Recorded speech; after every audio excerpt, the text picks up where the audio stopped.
It's a clear Friday afternoon in Dallas. President John F. Kennedy, only 46 years old, rides in a convertible through Dealey Plaza. He's smiling, waving. The crowd cheers. Beside him, First Lady Jacqueline Kennedy. Behind them, Texas Governor John Connally and his wife. The motorcade turns onto Elm Street, and then, gunfire. 3 shots echo through the plaza. In just 6 seconds, the course of American history changes forever. President Kennedy slumps forward, mortally wounded. Panic erupts. The car speeds toward Parkland Memorial Hospital, but it's too late. At 1 p.m., President John F. Kennedy is declared dead. And within hours, a name echoes across America: Lee Harvey Oswald.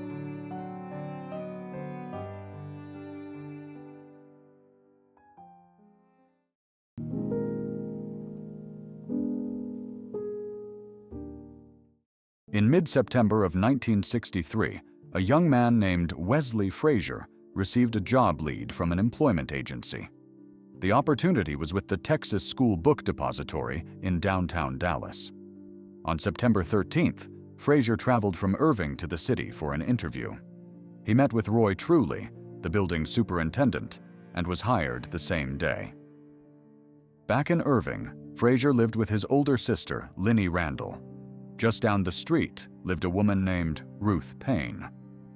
On October 14th, Randall and Payne visited a neighbor for coffee. Payne brought along a guest, Marina Oswald, a Russian immigrant and wife of Lee Harvey Oswald. Marina could barely speak any English and had been staying with Payne for a few weeks, partly due to her husband's unemployment. During that conversation, Randall mentioned that her brother had recently been hired at a warehouse in downtown Dallas, the Book Depository. Ruth Payne contacted Roy Truly by phone and asked whether there were any job openings available. She made the call on behalf of Lee Oswald. As it happened, there was an opening. The following morning, on October 15th, Oswald went downtown for an interview. He wore work clothes and gave brief, direct answers.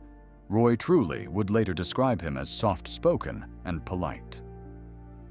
Oswald was hired, and he began work at the depository on October 16th.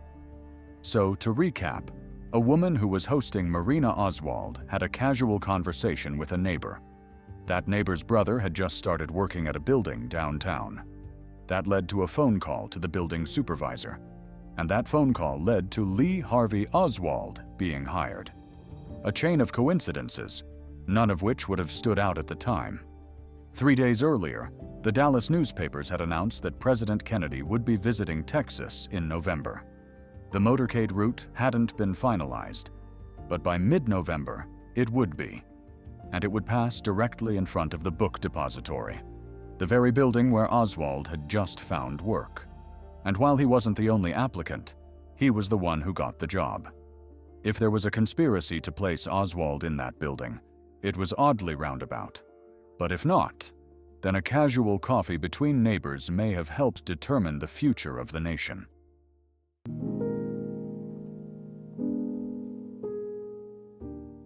At the Texas School Book Depository, Lee Harvey Oswald earned $1.25 an hour, packing and moving textbooks.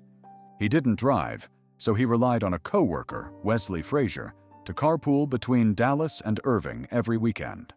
Oswald lived in a rooming house in Dallas during the work week and visited his wife Marina and children in Irving on weekends. But on Thursday, November 21st, a day earlier than usual, Oswald asked Frazier for an unscheduled ride to Irving. At Ruth Payne's home, both Marina and Ruth were surprised to see him. He gave no clear reason. The next morning, November 22nd, Oswald said goodbye to his wife and left behind his wedding ring and left the Payne house around 7:15 a.m., carrying a long package. When Frazier asked what it was, Oswald replied, "Curtain rods, for my room in Oak Cliff. They arrived at the depository shortly before 8 a.m. Frazier parked in the back lot. Oswald got out, took the package, and walked ahead alone. Their co-worker, Jack Dougherty, was near the rear entrance. Frazier said Oswald was carrying a package. Dougherty said he wasn't.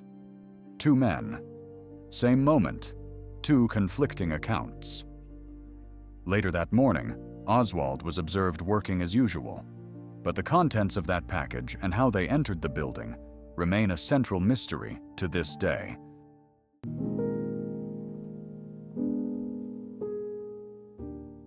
At 12:30 p.m., the presidential motorcade turned onto Elm Street, heading west past the Texas School Book Depository. The weather was clear. Crowds lined the sidewalks, cheering and waving. As the open limousine passed below the building, 3 shots rang out. The first shot likely missed. The second struck both President Kennedy and Texas Governor John Connally. The third, and fatal, shot struck Kennedy in the head. Chaos erupted in Dealey Plaza.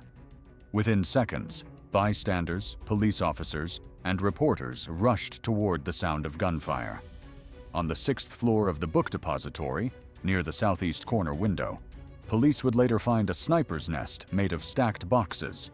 Nearby, they recovered a bolt-action rifle, the 6.5mm Carcano, hidden between stacks of textbooks. But by the time police reached the 6th floor, the shooter was gone. Lee Harvey Oswald was last seen on the 2nd floor just minutes after the shots, in the lunchroom.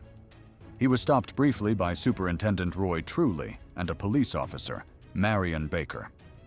Oswald was calm, not sweating. He said nothing and was allowed to continue. He returned to his room briefly, changed clothes, grabbed a revolver, and left again on foot. 10 minutes later, just past 1 p.m., a Dallas police officer named J.D. Tippit was shot and killed in the Oak Cliff neighborhood. Several witnesses said the gunman resembled Oswald. The suspect fled the scene. By 1:45 p.m., Oswald was located inside the Texas Theater, a movie house on Jefferson Boulevard. He had slipped in without buying a ticket. Police stormed the theater, and after a brief struggle, Oswald was arrested. He was carrying the same revolver used to kill Officer Tippit. When asked to explain who he was, Oswald replied, "I'm just a patsy." By then, the president was already dead, and Oswald, calm and defiant, was in custody.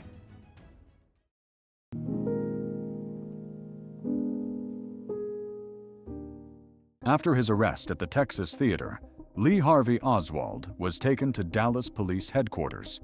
For nearly 2 days, he was interrogated by a rotating group of detectives, Secret Service agents, and FBI personnel. But no full transcript was ever made. No recording, no stenographer, just handwritten notes.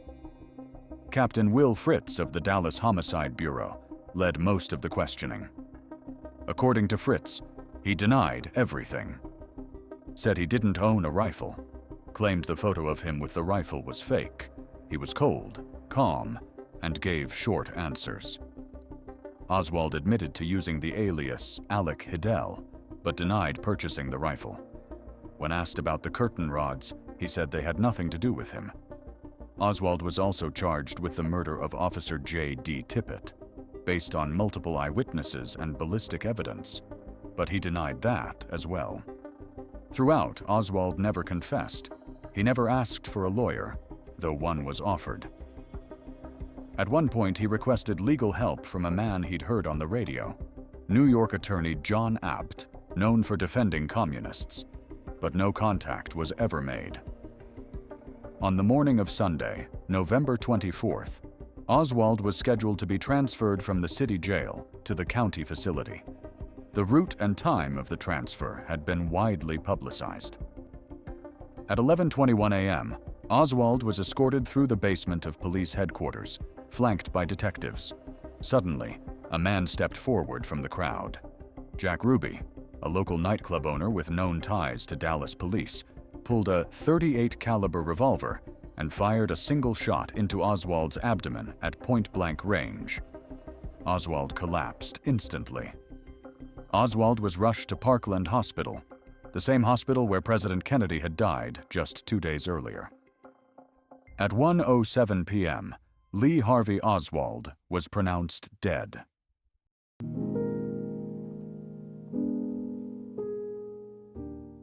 In less than 48 hours, the President of the United States was assassinated, the alleged killer arrested, and then gunned down on live television.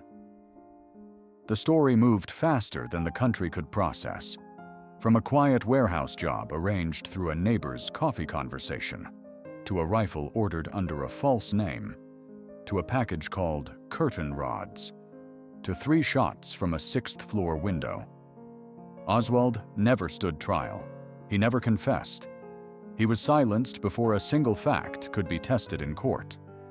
There were too many witnesses pointing in different directions, too many contradictions between testimonies, too many coincidences that don't sit right. Was Oswald truly a lone gunman, or was he, as he said, just a patsy? The answers may never be known for sure. What is certain is that a president died, a nation changed, and the full truth, whatever it was, disappeared with a man who never got the chance to speak.